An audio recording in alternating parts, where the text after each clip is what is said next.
Okay, hi guys, welcome. Thank you so much for coming. This is Maximum Apocalypse. Are any of you guys familiar with Maximum Apocalypse before? No.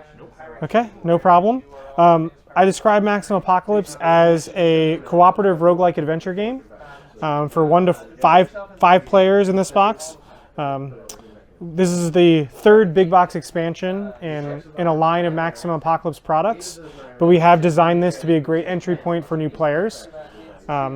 This particular box, Wasted Wilds, focuses more on environmental hazards.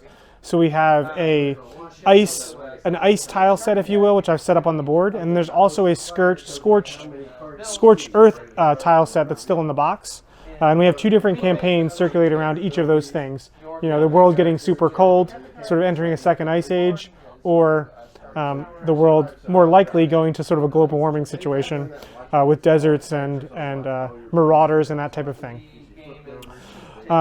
So Maximum Apocalypse, you guys are a group of survivors of the apocalypse. We've sort of themed each character around what their job was before the apocalypse happened, whichever apocalypse that is that you're playing. So we have the Contractor. He's a new character. He introduces the fortification mechanic, which lets him fortify tiles so monsters don't spawn on them. He also has a ton of health, 36 health, and he acts sort of as a tank. But he does get hungry. As a big guy, he gets hungrier faster than some of the other characters. So you need to keep him well fed with characters like the Chef. The Chef obviously fights with knives, throwing knives and stabbing people. But if you scavenge for food and get him that food, he can cook a meal for everyone in the group and keep everyone well fed, as opposed to just eating that snack himself. The Driver over here, I envision sort of as a Bollywood stuntwoman before the fall. She has a lot of adrenaline cards that she runs off of, cars. She can manipulate other people's movements. And she can actually make your getaway a lot easier by moving the van tile you need to escape to around the map with her getaway plan. Her sort of detriment is that she burns through her cards a little bit faster when she uses her adrenaline. And of course, in Maximum Apocalypse, if you go to draw a card from your personal deck and you're out, you're dead and the game's over and you lose. And then last but not least, we have the Thief, who has sort of the opposite situation going. She has 50 cards and acts as a glass cannon. She has only 19 health, but a lot of her cards trigger off how many cards she has in her discard pile. So as the game goes on, near the end game, she can start doing really powerful attacks. And she has a lot of cards that let her avoid damage, so she can dart in and out of the shadows, so she doesn't take as much damage as other characters. So at the start of the game, everyone obviously chooses a character that fits them well, or the party they want to put together. And then one of the things I like about Maximum Apocalypse is we've contained a lot of the rules and specifics of the game are all contained on the components and cards you see in front of you. So if you're looking at this turn reference card, you start off a turn by rolling these dice and spawning monsters on any of the tiles that match your dice roll. Will spawn more monsters on them, which of course is always a bad thing, so things can always get worse. One of the brand new things for Wasted Wilds is this clock board, which adds a few different expansion ideas and sort of consolidates them all into an easy to use board, because you just activate it when the time meets sort of the 12, 3, 6 o'clock. When it points to the component you're looking at, that's when you activate it. So we have exposure. If you're caught in a cold snap when you're outdoors, you'll take a negative status effect. So you'll start with Frost Nip, and then if you take it again, you'll flip that card over and get something worse. So you may get Frost Nip may develop into Frostbite, or Paradoxical Undressing. I don't know if you guys ever heard of that, but that's a situation where you feel like you're hot even though you're freezing cold, and you start taking your clothes off. That can happen in this game. When you hit nighttime, you flip over a card to the discard pile, and it's just an event that happens sort of at night. Tribe enemies are a new NPC type of monster that you can deal with. Humans can be monsters too. So they're monster cards, but you can reason with them and trade with them, and potentially befriend them and ally yourself with them. So this sort of represents how they're feeling about you: irate, angry, wary, trade. They're allied. So you can give them things to make them. You can parlay with them and make them actually fight for you or become allies with you and manipulate them as a creature type. But when you hit this time, they always cool back down to their middle. So they always go back to being wary. What have you done for me lately? You know, type thing. And then last but not least, the day card shows you how monster tokens will move. And obviously, if they move into you, they would trigger an ambush. So that's the new time mechanic, which is advanced time. Then you draw a card. There's only 2 card types you interact with in Maximum Apocalypse. You have equipment, which are like your weapons and gear that every card you play is an action. You have 4 actions on your turn. You play and equip weapons, and then use their action text to actually deal the damage to the monsters in front of you. And the other card type are instant actions, which are a lightning bolt. You play them, do exactly what they say, and they go right to your discard pile. So on your turn, you take 4 actions: playing cards, drawing cards, moving spaces, parlaying with enemies. When you've spent all 4 of your actions, the monsters in front of you will activate and deal their damage to you. And then your hunger always increases. In the Apocalypse, you have to scavenge for the things you need. So be looking for tiles with scavenge icons on them to scavenge for the fuel, food, ammo, and stuff that you need to beat the objective. And then once your turn is over, if you're still alive and you've met all the objectives and you're all on the van, then you check for the win and you escape. So I always tell people you don't need to destroy every creature in front of you or monster in front of you, but if those 2 monsters in front of you will kill you before the end of your turn, that is a loss in Maximum Apocalypse. So that is a quick overview of the way it plays. Yeah, that's the way it's balanced. So I tell people it's sort of like King of Tokyo, where when someone dies, like other people are about to die or you're about to win typically.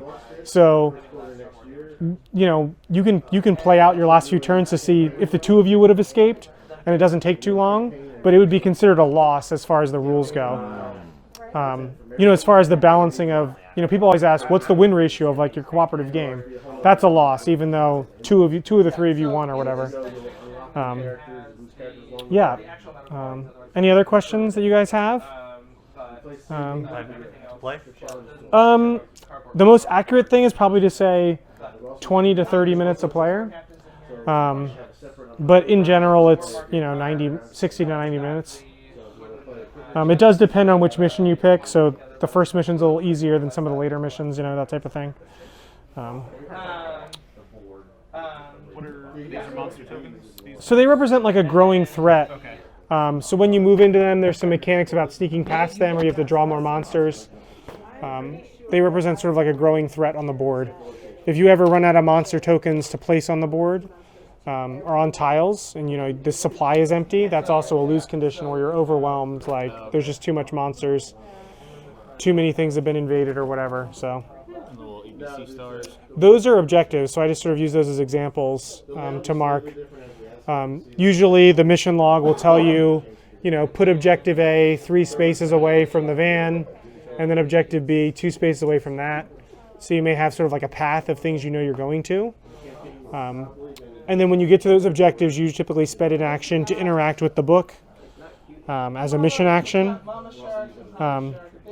to continue to clear the objective. So in this particular example, I just turned to randomly. It says, spend an action to warn the Nordic tribe about these creatures. So you run off, you find the Nordic tribe, and you clear that objective by warning them, and then there's some flavor text that sort of sculpts a light story. I would not call it a storytelling game, but there's some general storytelling about the apocalypse.